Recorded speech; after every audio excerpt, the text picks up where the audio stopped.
hicieron la restauración. Carlos no está en el equipo original, está en el equipo de la restauración.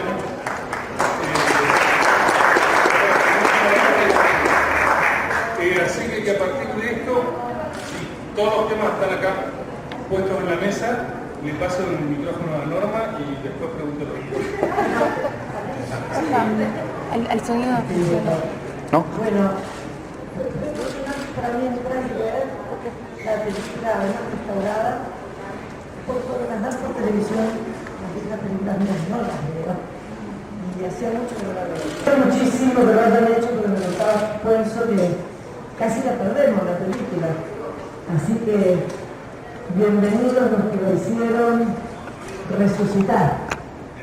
Y bueno, no tengo mucho más que decir, que fue una película que me dio muchas alegrías, y bien cuando la hicimos padecimos muchas cosas, pero padecimos cosas porque la fuera era todavía terrible, pero nos dio muchas satisfacciones en todas partes, como argentinos y como artistas de la película. Así que le tengo un gran cariño a esta película y a este hombre que me dio la oportunidad de hacerla. Bueno, una palabrita solamente sobre la restauración, después vamos a hablar también de la película, de cómo lo hicimos, cuándo lo hicimos. Yo estaba en México, recién le venía contando esto a Norma, estaba en México cuando se cumplieron los 30 años de democracia, y en la UNAM, en la Universidad Autónoma de México, pasaron la película, me invitaron a ir a esa proyección con jóvenes universitarios mexicanos en la Cinemateca de la UNAM, que es un lugar espléndido, envidiable. Toda la UNAM es envidiable y esa cinemateca que tienen es extraordinaria. Una de las cosas que hacen en la Cinemateca es restaurar películas. Y cuando me presentaron para que yo dijera unas palabras para proyectar la película, la directora de la Cinemateca de la UNAM me dio una medallita y dijo que era muy chiquita, y efectivamente era muy chiquita, porque es una medallita que hacían con el nitrato de plata que rescataban de las películas restauradas. Y entonces, con ese nitrato de plata, una vez por año les alcanzaba para una medallita que me dieron, que me tocó a mí ese año.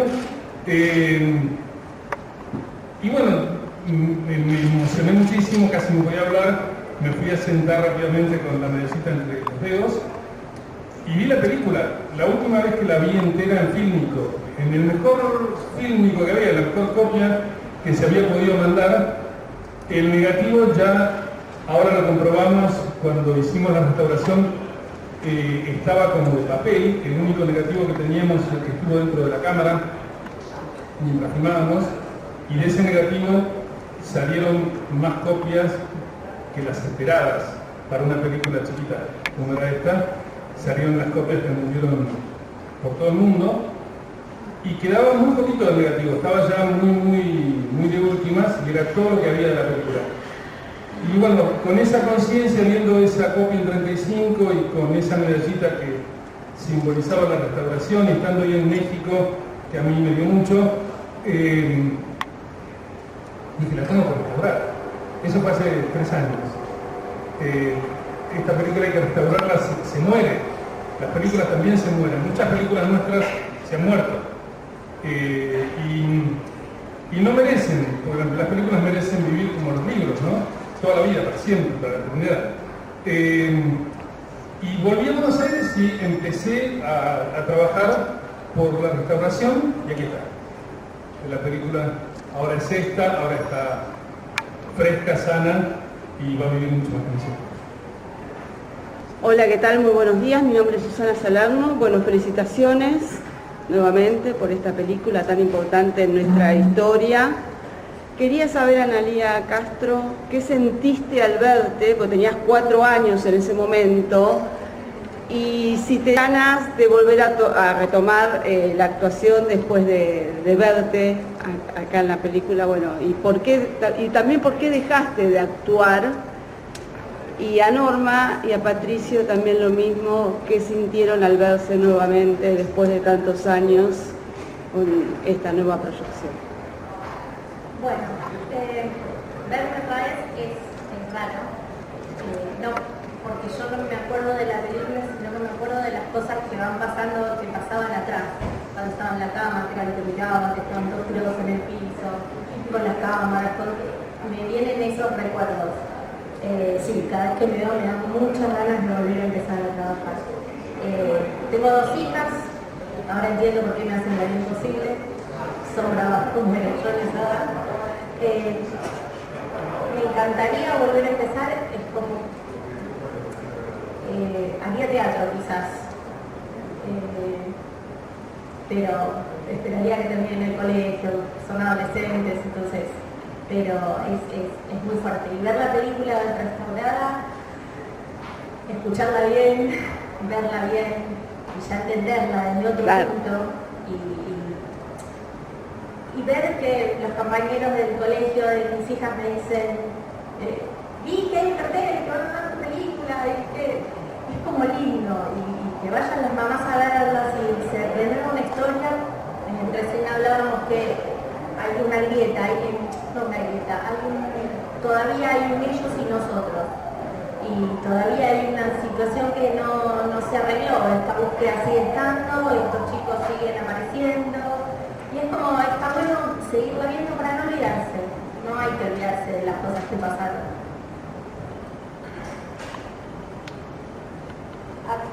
Bueno, emocionado de ver la película, que no la veía del 2006, creo, de los 30 años.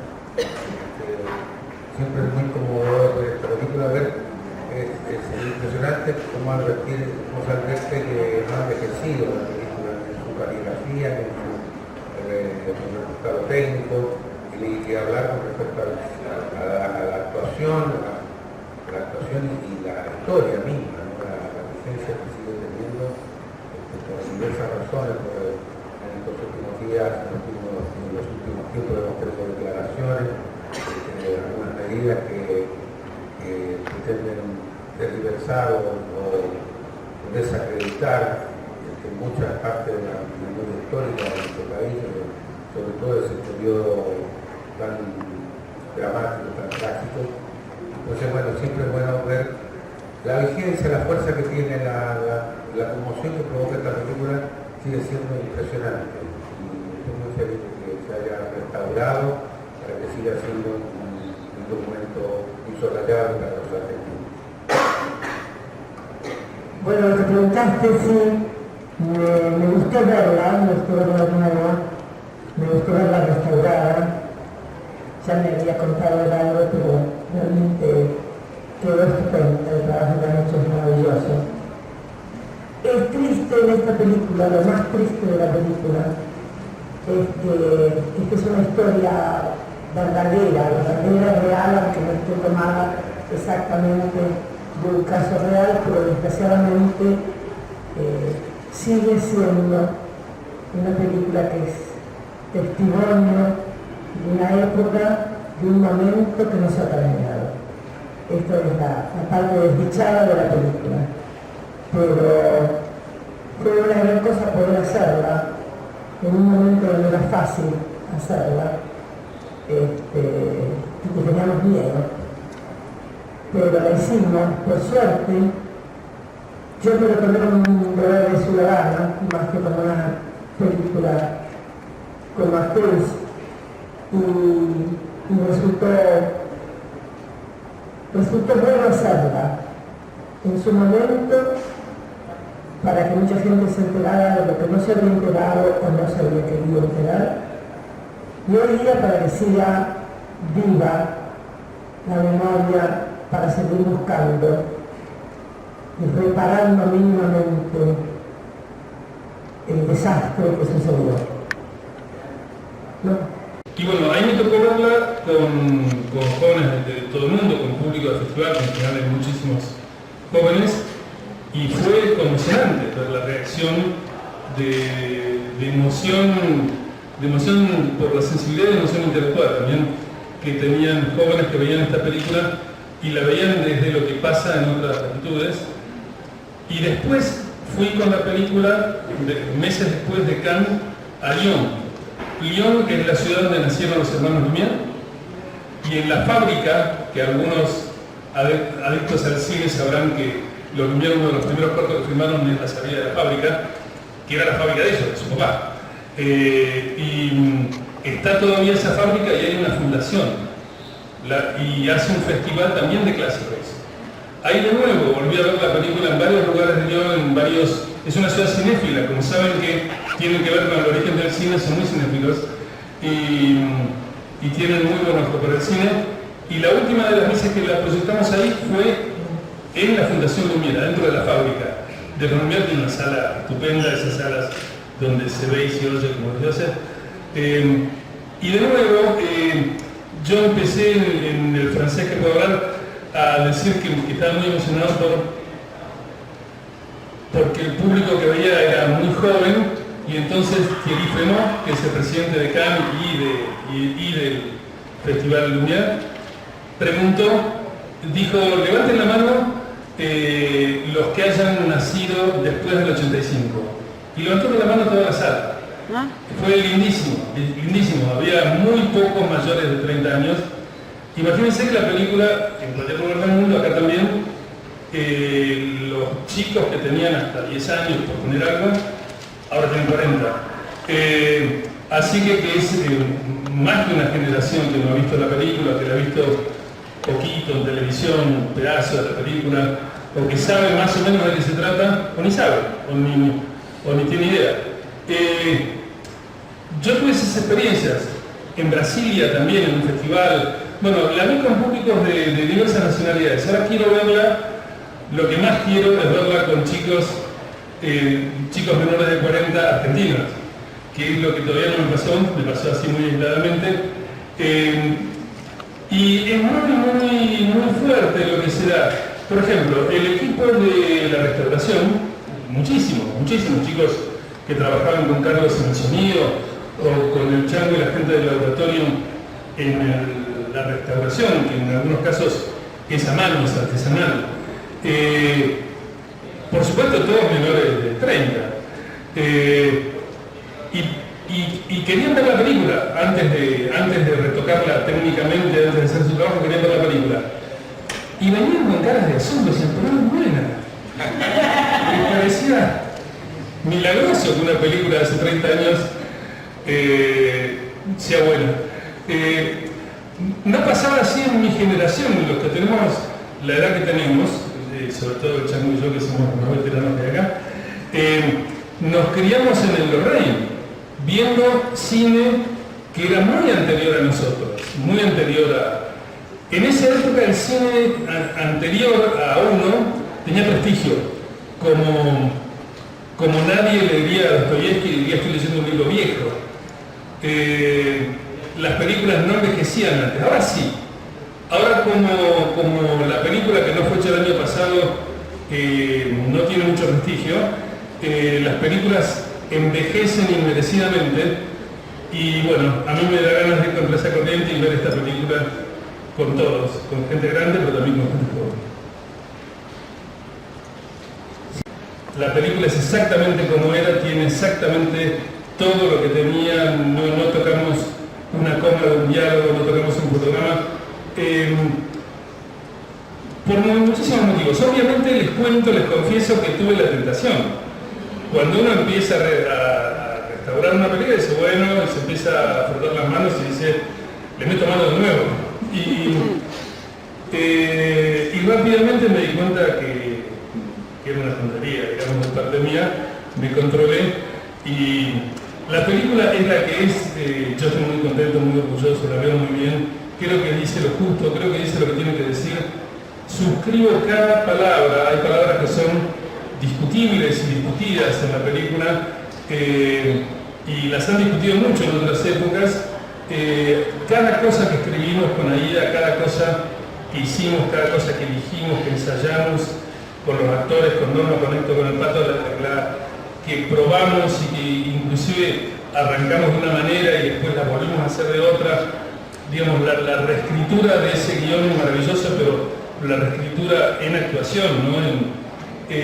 Y con todo lo que tiene esta película, estamos filmando partes muy importantes de la película en mi casa, viviendo con mi mujer, con mis hijos, y ensayando ahí, diciendo esto no es por acá, es por otro lado, y volviendo a probar. Bueno, yo la verdad que suscribo cada cosa que hicimos, que decidimos, cada palabra que escribimos con Aida y cada decisión que tomamos con Norma, con Héctor, con el Pato, digamos. La película es así. Y creo que ahora el baño de tecnología que le dimos permite ver bien lo que la película cuenta. Permite que las rayitas, los puntos, el sonido de fondo, todas esas cosas que tienen las películas viejas no interfieren. Pero ahora que no interfieren, la película se ve como se debe ver, se ve bien. Y yo creo que está muy vigente, en buena medida por los méritos de la película y en otra buena medida por la falta de méritos del país. En realidad, quiero decir, como decía Norma, hay cosas que ojalá hubieran cambiado. Nosotros con Aida, cuando escribíamos, y esto yo se lo contaba a Norma, la primera vez que le conté el guión, decía, tenemos que pararnos como dentro de 15 años. Y 15 años me parecía una barbaridad, 15 años era la eternidad en ese momento. Pensábamos que todo habría cambiado en 15 años, pasaron 30 y pico.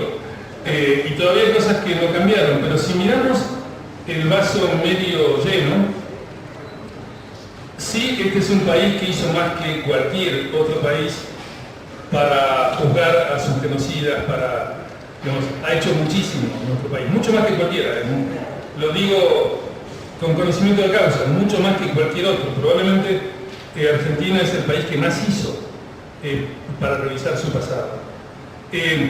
Al mismo tiempo, la otra manera de mirar es darnos cuenta que el pasado no está completamente revisado. Hay muchas cosas para seguir revisando, que el país tiene que seguir reflexionando sobre lo que nos pasó y que la vigencia de la película tiene que ver con lo que la película dice y con, recién Norma lo dijo con mucha exactitud, dijo las cosas que han seguido ocurriendo, es como un eterno presente, ¿no? En realidad en los ciclos de la historia 30 años no es nada. Los ciclos de la historia se miden en medidas mayores. Y estamos exactamente en el mismo ciclo que estábamos. El mismo ciclo que estábamos antes del golpe, antes del 76, antes de hace 40 años. Y estaremos en este mismo ciclo por un par de décadas más seguro. Y ese ciclo histórico, económico, lo estamos viviendo. Por eso la película está vigente. No solamente por los méritos que tengamos, sino porque la realidad sigue siendo la misma. En televisión fue pirateada durante años, no tengo idea. En cines llegamos a calcular 1.800.000 personas, no todas juntas. La película arrancó tibiamente, porque en ese momento era muy difícil ir al cine a ver lo que estaba pasando. Estoy hablando del 85. Y había una gran saturación en los diarios, en la prensa y en muchos medios que hacían que era difícil ir a ver una película como esta. El premio a Norma en Cannes y otro premio chiquito que recibió en Cannes, que fue el premio de las iglesias, el premio de los SIC, que de alguna manera también ayudó porque es un premio de las iglesias, un premio fuertemente católico y protestante, y de alguna manera eso le dio cierta legitimidad a la película en esos años. Ayudó a la película, empezó a repuntar, muy de a poquito, pero no se quedó ahí, digamos. Estábamos hablando de mayo, no sé, se había estrenado en abril, siguió. Y siguió ese año 85 y después en el 86 una enorme cantidad de premios que culminó con el Golden Globe, el premio a Norma de los críticos de New York, otros premios a la película, un montón de premios en Chicago, donde fue premiado Héctor, por ejemplo, y en Cartagena, bueno, la película ganaba en Toronto y en Cuba, yo qué sé, hizo todo un circuito muy fuerte que terminó con el Oscar. Y ahí que estábamos seguros que Norma iba a ser nominada, y hubo una segunda nominación que no fue Mejor Actriz, que era lo que esperábamos, fue guión. Tuvo dos nominaciones y ganó Mejor Película Extranjera. Y ahí arrancó otra carrera de la película, donde, contestando a tu pregunta, hizo como 1 millón de espectadores más. Entonces llegó a 1.800.000, más todo lo que habrá hecho por ahí en televisión y en Argentina, todo lo que hizo en el mundo. Es una película bastante vista, pero se detiene en un momento, como decía, con gente de 40 años para arriba, que la tiene muy presente. La gente de 40 años para abajo no la tiene tan presente y no la vio. Cuando me lo propuso, yo estaba dirigiendo una obra en el liceo, lo tenía el hermano de Orto, él venía y nos íbamos al café del frente y me contaba lo que quería hacer y me traía algunos guiones y yo le decía, no puedo hacer eso. Yo lloraba, cuando me lo contaba lloraba. Parecemos una pareja que estaba separada. Sí, sí. Yo lloraba. A ver qué pasaba en ese caso. Y le decía, no puedo hacerla, vengo del exilio, no quiero que me vuelva a pasar algo por el estilo, me tengo que ir corriendo con la familia de nuevo. Pasados los días, volvía con otro guión mejor todavía que él. Yo lloraba, pero fue así. Rechacé varias veces la película por miedo. Después, con mi marido y mi hijo, lo decidimos, nos puso a ver también la decisión y empezamos a hacerla. Y charlábamos mucho con él, pero me acuerdo que más que nada hablábamos de cómo la iba a encarar y a mí lo que me gustaba es que la encaraba desde un lugar que en general no se encara estos temas y es no el lugar de una víctima. Entonces, si no la víctima en todo caso. Ella bastante inconsciente, digo bastante porque también va sacando afuera lo que siempre de alguna manera sospechó, no quiso ni siquiera ver, que eso le pasó a mucha gente. Yo tengo un compañero de teatro que me encontró por la calle cuando estábamos estrenando la película y me dijo, no voy a ir a verla. ¿Por qué? Es muy buena, dije yo. No, me dijeron de qué se trata. Yo tengo una hija, no quiero saber qué pasó con ella, ni nada. O sea, tenía el mismo problema, no lo quería ver. O sea, el personaje es desgraciadamente una tipología bastante común a mucha gente que si la cosa está más o menos bien, no quiere moverlo. Y fue difícil en un sentido hacerlo, porque iba con miedo a filmar, o sea, no iba relajada. Filmamos en la casa de él, hubo un momento en que tuvieron tu mamá y ella las amenazaron si seguían la película, decidimos darla por terminada, me acuerdo, Piñeiro anda por ahí, por vos, hicimos una reunioncita y dijimos, pero la vamos a dar por terminada la prensa y la seguimos haciendo, pero la seguíamos haciendo. O sea que recuerdo mucho más todo eso que cómo abordar el personaje. Lo que sí sé que charlábamos mucho y nos poníamos de acuerdo siempre en cómo encarar cada escena. Y es fácil trabajar con él. Es fácil porque la tiene muy claro lo que quiere hacer, no solo lo que quiere contar, sino cómo contarlo.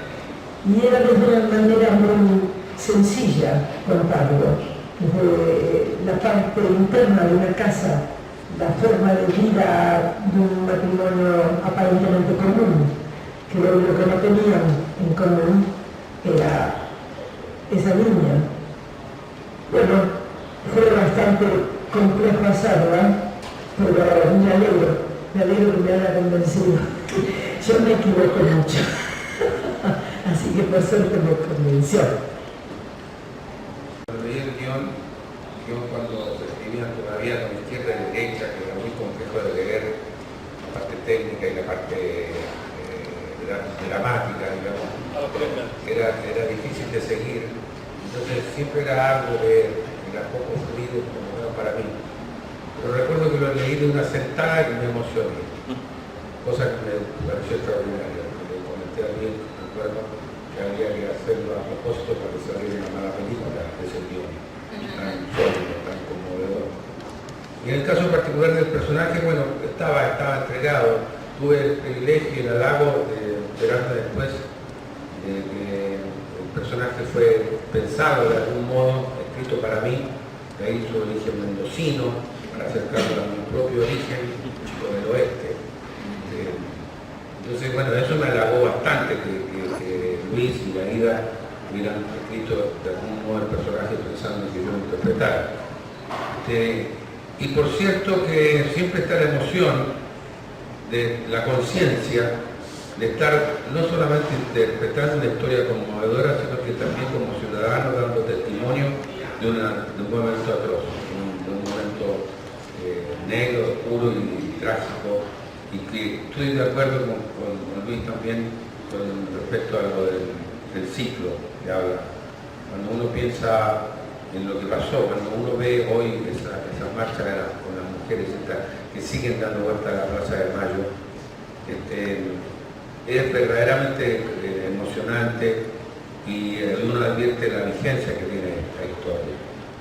Cuando uno piensa que eso ocurrió hace tan poco, porque tal vez la atrocidad, lo inconcebible de lo que se hizo, nos parece hoy algo distante, por eso mismo nos parece algo increíble, algo realmente inconcebible. Pero cuando uno mira la fecha, cuando uno piensa que fue eso en definitiva antes de ayer, tiene que tomar conciencia uno que eso puede pasar mañana, pasado mañana o hoy. Creo que estamos muy cerca, digamos, estamos involucrados en ese ciclo. Les cuento unos secretos, porque como es muy difícil para una actriz, para un actor, para un director o para un técnico, digamos, decir desde dónde uno trabaja, es difícil, porque uno hace y es muy difícil la reflexión de cómo lo hace. Pero les digo, miren dos cosas. En la película hay dos escenas muy importantes de la película en las que Norma solo escucha. Una es un monólogo de Chunchuna, otra es un monólogo de Chela, en las que Norma en el guión prácticamente tenía muy poco escrito porque casi no tiene diálogo. Norma escucha dos monólogos. Y la calidad de los actores, yo siempre pensé, yo no sé mucho de esto, digamos, yo vengo de la publicidad, pero yo siempre pensé que la calidad de los actores es muy evidente en cómo escuchan. No hay muchísimos actores en el mundo que escuchen bien. Hay que ser muy buen actor, muy buena actriz para escuchar, para saber escuchar. Y Norma es fantástica escuchando en esas dos escenas. Domina las escenas siendo que no tiene diálogo. En ese sentido yo creo que digo estas dos claves porque es interesante que lo miren, y además porque yo creo que el trabajo que hizo Norma está tan claro, es una línea tan precisa por la que transita, porque internalizó muy bien el personaje. Un personaje difícil, porque en esa época la gente que leía el guión decía, no, pero una profesora de historia no se puede creer que no sepa. Y discutíamos eso, cómo el no querer saber se puede llevar a no saber a la gente más ilustrada, ¿no? Y ese personaje Norma lo internalizó muchísimo y se ve en cada paso, en cada escena de la película, la progresión del personaje peleando contra ese dilema que tiene, que hay que contestar conmigo, digamos, en la construcción de una película, lo que es denunciar ese dilema, digamos, y en esta película el dilema es muy claro. No, mira, la realidad es que en la restauración, como ya dijo Luis, trabajamos con mucha gente joven bastante más joven. El principal apoyo que yo tenía, por ejemplo, que Luis Cábana, que es colorista, que fue mi colorista en varias películas, es casi 40 años o más de 40 años más joven que yo. Es impresionante cómo la película los atrapa, los compromete, y cada paso que dan es como si estuviéramos de vuelta construyendo la película, pero no para cambiarla, sino construyendo la misma emoción o la misma lucha que tuvimos con Luis cuando la estuvimos trabajando.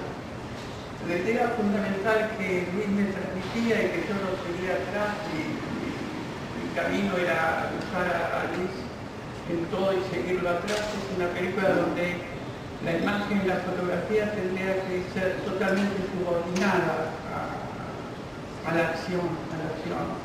Y el centro de la película es el rostro de Norma, el rostro de Héctor, el rostro de todos los actores, del Pato.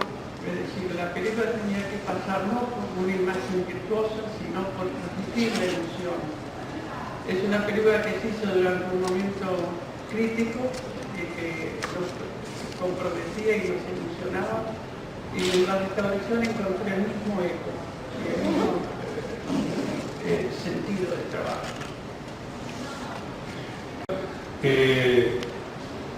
Y todos se embarcaron en la aventura, todos sin excepción, y éramos muy conscientes que veníamos de la publicidad, filmábamos bien, hacíamos una publicidad muy glamorosa, digamos, que se estilaba en aquellos años, que era una publicidad muy cinematográfica, y decidimos lo que cuenta el Chango, que es que en el film inicial lo que importaba era el relato, importaban los actores, importaba lo que estábamos contando, y que nosotros teníamos que filmar la película todos desde varios pasos atrás, y esa fue como la llave que nos propusimos, que no se notara en todo caso nuestro oficio, en el mejor de los casos, o nuestro manierismo en el peor, digamos, que no se notara de nuestra escuela de la publicidad. Por suerte lo conseguimos bastante, por suerte la película es clásica, por eso creo que también es una de las razones por las cuales está vigente. Y ahora nos pasó, volviendo a la restauración, que cuando estábamos con el Chango, por supuesto que todo el tiempo nos queríamos ir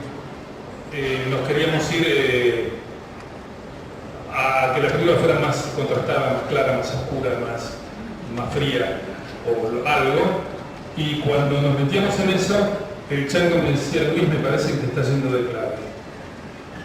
Y era de nuevo, se venían de golpe esos 30 años, nos estábamos yendo de la clave que nosotros habíamos sellado hacia 30 y pico de años, y el Chango volvía a decirme: te está yendo de clave.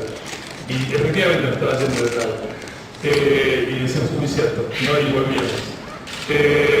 Y en ese sentido, la restauración fue un poco más de la filmación de la película, no es otra cosa. No es que 30 años después agarramos, porque vos decías: ¿qué pasa siendo ustedes los mismos? Porque muchas veces las restauraciones son otros. Los que la hacen también es genuino y también es necesario. Pero en este caso, el destino nos permitió en una buena parte ser los mismos, y los que no fueron los mismos, aquí está Carlos Rabate, que se metió conmigo en la aventura muy tempranamente con el sonido. Están Tarrabi y Goldstein, músicos de muchas otras películas que hicimos, y que cuando teníamos que ver cómo podíamos mejorar el sonido de la película, y particularmente la música, no porque la música no fuera extraordinaria, que lo es Attilio Zampone, digamos, es una música brutal, pero solamente la teníamos mezclada con ruidos arriba, con pasos, con diálogos encima, y teníamos que rescatar de esa maraña, rescatar la música. Y yo con Carlos lo fuimos a ver a ellos y decir: ¿cómo hacemos? ¿Cómo hacemos para que la música suene en estéreo, como para que esté a la derecha y a la izquierda? ¿Cómo hacemos para que todo este sonido esté en el surround? Y fue una aventura, porque nadie sabía, fue investigarlo. Tarrabi es Goldstein, es Abate. Bueno, de esta manera mucha gente se prendió a una película que era como si estuviera inconclusa, como si se prendieran a la película original y la siguiéramos haciendo. Así fue la restauración, fue como seguir haciendo la película. Con la que tiene 15, o sea, la vimos de chiquitas y solo para ver a mamá en la tele. Mi hija lee mucho, le gusta la historia. Mi mamá saben mucho de historia y se cuelgan a charlar y son temas que ella como que le llegan, como que primero no podía creer que hubiera pasado una dictadura, fuera de explicar qué era y todo. Creo yo que voy a tener que venir con una caja de Caterina, porque va a llorar muchísimo, porque la va a ver conociendo la historia. O sea, a pesar de que ella tiene 15 años, no va a ver a mamá en la tele, sino que va a ver la historia, se va a dar cuenta de todo esto de las madres de Plaza de Mayo, cuando ella lee, mamá, apareció el nieto número tanto, y esa emoción que ella tiene, yo creo que la va a sentir. Estaría bueno que la pasen en los colegios. Es una parte de la historia que los chicos tendrían que saber que pasó de verdad. Y no sé si estar prevenidos, sino de no olvidarse, porque cuando uno sabe las cosas y no se olvidan, es muy difícil que vuelvan a pasar. Les quiero agregar algo, porque me hizo acordar Analía. Con la película tuvo mucho que ver las abuelas. Las abuelas obviamente son las mismas abuelas. Ahora están un poquito más viejitas, pero son las mismas abuelas que hace 30 y pico de años. Y cuando empezamos con el guión, tratando de saber, porque sabíamos que había criaturas desaparecidas, pero no sabíamos cómo eran los procedimientos, no sabíamos al punto que años después decíamos con la vida, no alcanzamos a imaginarnos que esas mamás pudieran dar a luz en los centros clandestinos de detención. Pusimos un hospital, porque era lo que alcanzaba nuestra imaginación. No sabíamos, no imaginábamos que podía ser más atroz. Y bueno, fuimos a ver a las abuelas para contarles qué película estábamos haciendo, cuando todavía estábamos escribiendo.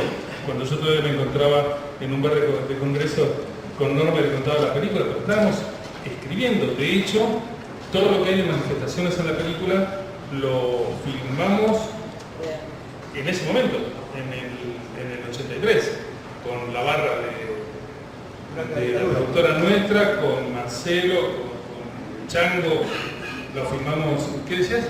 Fue durante la dictadura. Durante la dictadura, sí, en el pleno 83. Desde las terrazas me filmaban conectados. Y bueno, y en esa época, filmando lo que pasaba, escribiendo lo que pasaba, nosotros escribíamos, pongamos en marzo del 83. Ustedes vieron que empieza la película y Norma escribe en el libro de bitácora de la división de clases en marzo de 1983. Escribíamos en un presente exageradamente presente. En ese momento estábamos escribiendo el guión. Y bueno, cuando fuimos a ver a las abuelas tampoco tenían del todo claros los procedimientos. Digamos, nos dijeron lo que sabían y en ese momento iban como entidad, la entidad estaba recién fundada, por la identidad restituida número 3, en el momento que nosotros estábamos escribiendo el guión. A lo largo de estos 30 y pico de años van por la 119 en este momento, pero iban por la 3. Digamos, esto también es una manera de medir este tiempo, ¿no? Esa cantidad de identidades restituidas. Y cuando llegamos a las escenas, bueno, en las manifestaciones, las pancartas, eran las pancartas, porque esto es documental. Pero cuando teníamos que reconstruir la oficina de las abuelas, claro, que fue en mi oficina, digamos, la oficina de la productora, y teníamos que poner en un corcho en las paredes fotos, y había una carpeta que Norma ojeaba. Y cuando el director de arte me dijo, ¿producimos esas fotos? ¿Cómo hacemos eso? Y ahí caímos todos, que era fabricar utilería sobre un tema que no nos parecía bien, producir fichas y que eso fuera utilería, sacar fotos de niños, hacer esas cosas. pero también era muy difícil usar las reales. Digamos, ahí era un dilema, justamente. Y le pregunté a Estela, le dije, Estela, ¿qué hacemos con esto? ¿Cómo lo hacemos? Y Estela, como suele decir, actualmente dice lo mismo, dice, déjame que le pregunte a las abuelas. Las abuelas es que se reúnen, las abuelas, y lo discuten. Y un par de días después me dijo, vos me vas a decir el día del rodaje y nosotros vamos a llevar las fotos. Y ese día del rodaje llegaron las abuelas con las fotos y con una carpeta. La carpeta es la carpeta armada, quiero decir, no son fichas que armamos una carpeta, es la carpeta de abuelas. Pusimos fotos en la pared, empezamos a filmar y yo leí a Norma prácticamente en el momento de la toma en la que ella está sentada y mira la carpeta. Le dije, tomá la carpeta, que le dije, esta es una carpeta real de las abuelas. Bueno, contá vos. No me esperaba eso, por supuesto no me lo esperaba. Y empecé a abrir la carpeta para ver cómo lo iba a hacer, cómo iba a hacer la toma y si ahí iba a hacer bien, etc. Y me empecé a encontrar con las historias. Fue terrible, fue una de las cosas dolorosas de la película. Me costaba muchísimo después estar más o menos normal para hacer lo que tenía que actuar. Y fue una decisión estupenda, ¿no? Que aparezca de verdad la gente a la que le sucedió, por ejemplo, los carteles, pero para nosotros fue muy angustioso, muy angustioso. Bueno, en la carpeta que estoy sacando la película son fichas de chiquitos, desde bebés, nenes, y terminó el rodaje, le dimos la carpeta a las abuelas y las abuelas se la llevaron. O sea que la carpeta estuvo en nuestras manos, en manos del equipo de rodaje, solamente lo imprescindible para filmar. Y ahora, 30 años después, hay muchos elementos de la película, muchos tramos, muchas imágenes que son estrictamente documentales. Esas fotos son documentales, esos niños desaparecidos son niños desaparecidos. Y esta decisión la tomaron las abuelas, de aportar eso a la película, que es aportar verdad, así como nos aportaron lo que sabían para que nosotros pudiéramos escribirlo, nos aportaron esas fotos de verdad y nos permitieron que algunas actrices estupendas como Chela Ruiz, como Floria Flores, las interpretaran, ¿no? hicieran de abuelas, pero digamos, ahí es muy finito el espacio entre la ficción y lo documental. La nuestra es una ficción y que cuenta muy documentalmente las circunstancias que vivía la Argentina en ese momento. Quería agregar una cosa, porque en general se piensa que los niños desaparecidos han ido a parar a manos de alguien, ¿no? Eso es lo que se supone, pero ahí, en esa carpeta, había niños desaparecidos muertos en el vientre de su madre. O sea, han matado niños en el vientre de su madre y ya nacidos. O sea, de eso me enteré mirando la carpeta. Cosa que uno no se lo imagina porque es que no se lo quiere imaginar. Ahí está.